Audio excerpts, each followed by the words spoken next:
vlog serye.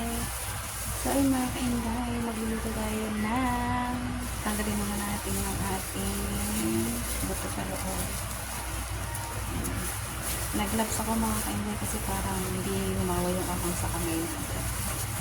Hindi delikado yun.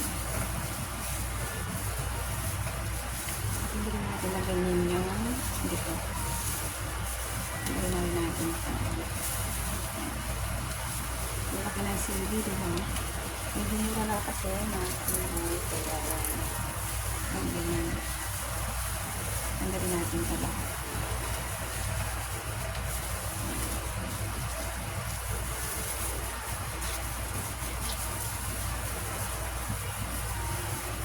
Tatanggalin ko ito mga kainday.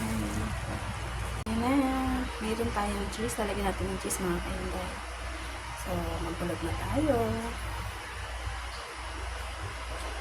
Ganun na tayo. Para kita nyo lang.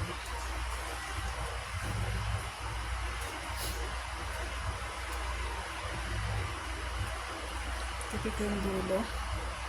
Para maganda naman siyang tingnan. Yan. Kaya unahin muna natin ang ating cheese.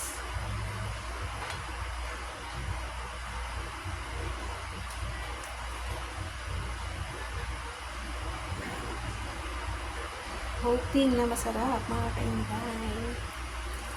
Diba? First time tayong gagawa ng new recipe. Ang ating new recipe.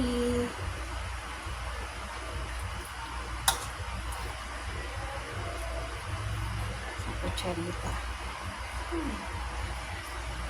Hoping na masarap ang kalalabasan.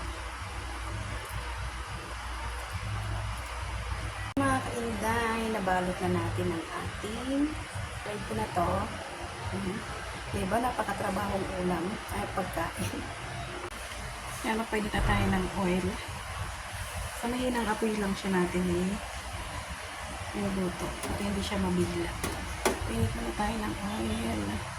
Salang na tayo. May na lang ang apoy sa mga kainday. Kaya hindi siya mabigla. Paling-paling pa yung iba kong sili. So, okay lang yun. Importante, sana masarap. Natin mag-brown yung kabila and then saka natin siya bibilingin. Dapat pantay yung kanyang pagkaluto para pati yung loob syempre luto siya. Diba? Napaka-effort. Sobrang effort. May na lang apoy ko dyan. So, ayun na mga kainday. Nakuha natin yung ating gustong kulay. Yan, brown. Yan, diba? Mahina lang ang apoy natin dyan. So, huwag na natin. And the next batch na tayo. Ayun na mga kainday. Please follow, like, and share. Love, love, love.